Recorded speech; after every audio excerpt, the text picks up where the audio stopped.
like a friend or a relative. We're saying we trust you to give this gun to someone and not to steal it back or have access to it whenever you want, or for that third party to just give it back to them, says Becky Bulliard of Nashville's Office of Family Safety, which works with domestic violence victims.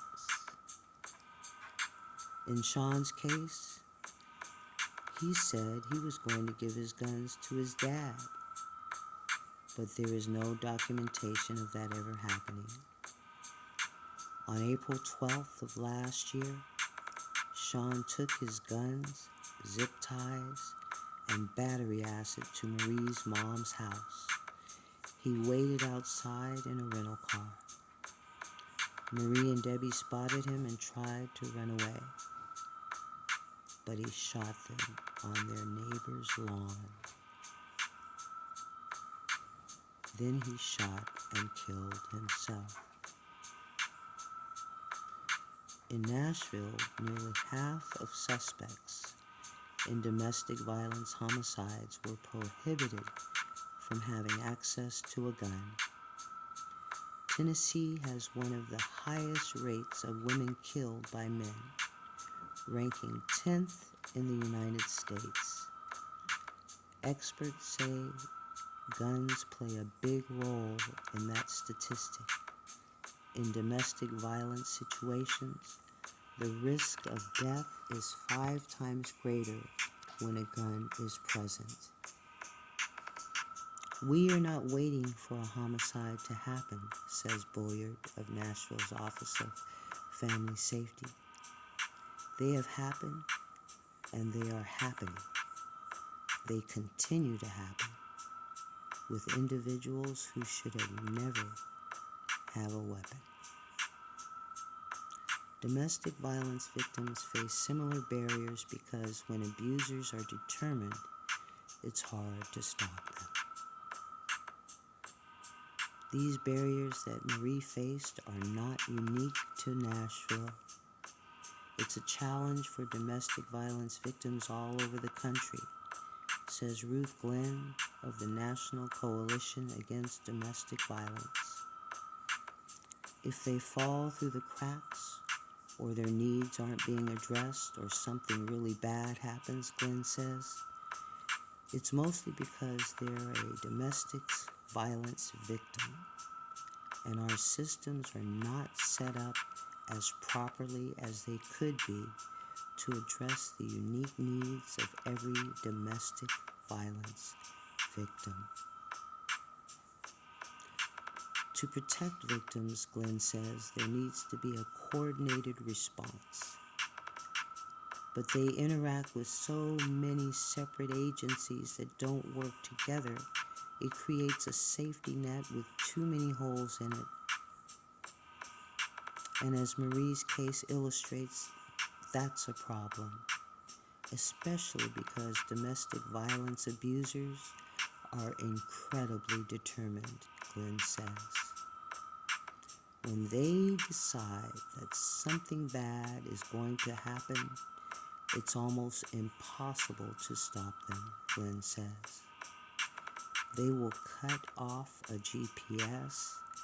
They will go put a false record to get a gun. They will sit in the dark for 2 hours. The list goes on and on. Pushing through legislation to protect domestic violence victims is challenging.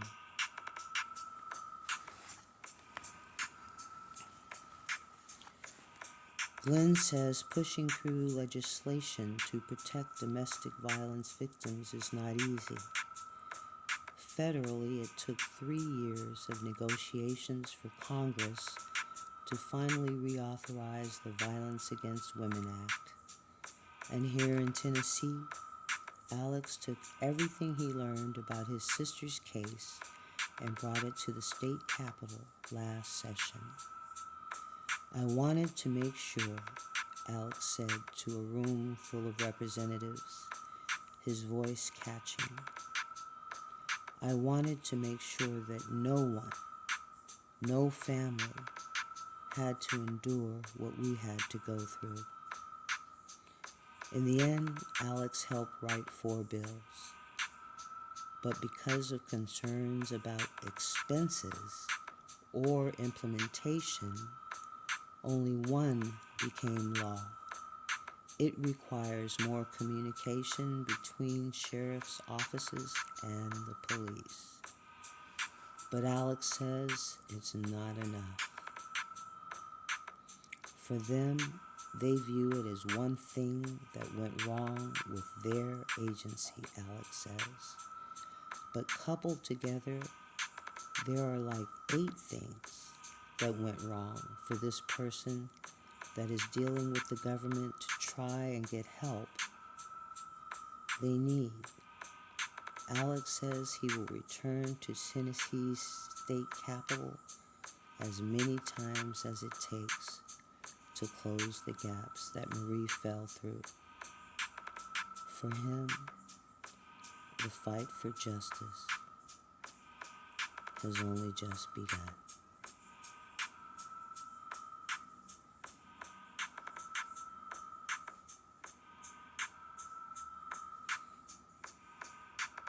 Rest in peace, Marie, Debbie, and Sean.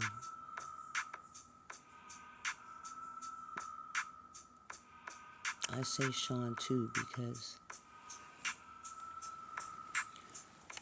on some level, the system failed him too. He was supposed to get arrested and he didn't get arrested.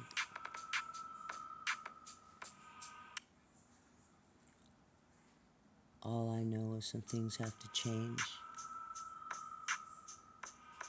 I want to work with Alex.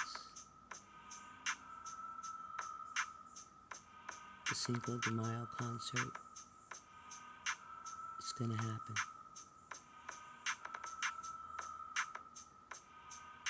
Me and my fur babies, we're going to get out of this situation. 911, 911.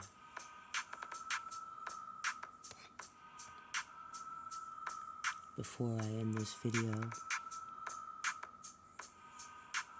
I want to talk about the Black Mamba. I put it in the title because Kobe, Bryant, and Gigi have been coaching me in the soul world, in the realm of the unseen, on how to master my life, how to use the Mamba mentality to overcome anything that would try to deter me from my dreams. And it's working.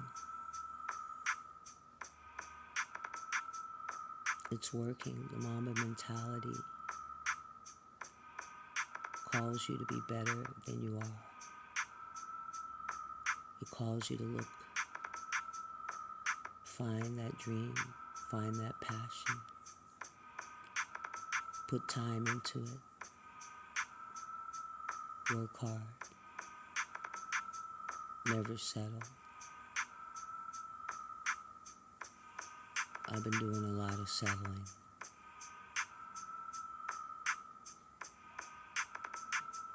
And I'm letting that wave of life go. My affirmation is, I am a true Black Mamba, and the Most High propels me to greatness.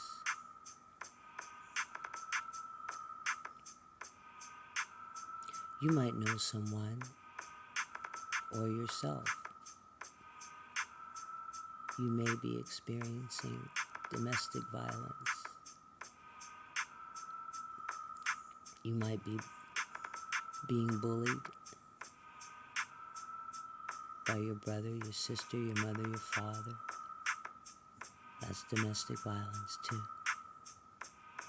You might need to get some help. I'm telling you my story, and I want you to seek the professional help that you need if you need that and you have the resources. Reach out, get the help,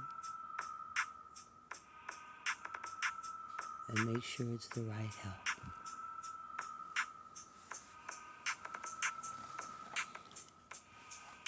Let that professional know you're interviewing them.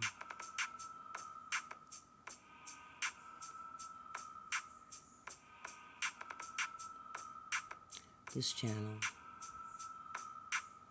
is going to be a great channel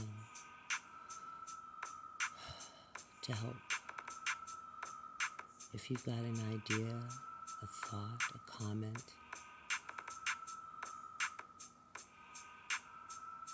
share it.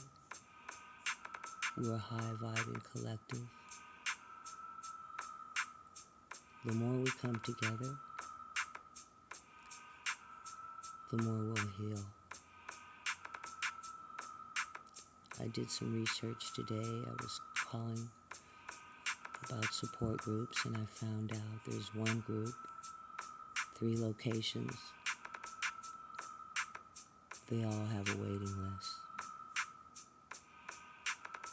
We got to do something about that.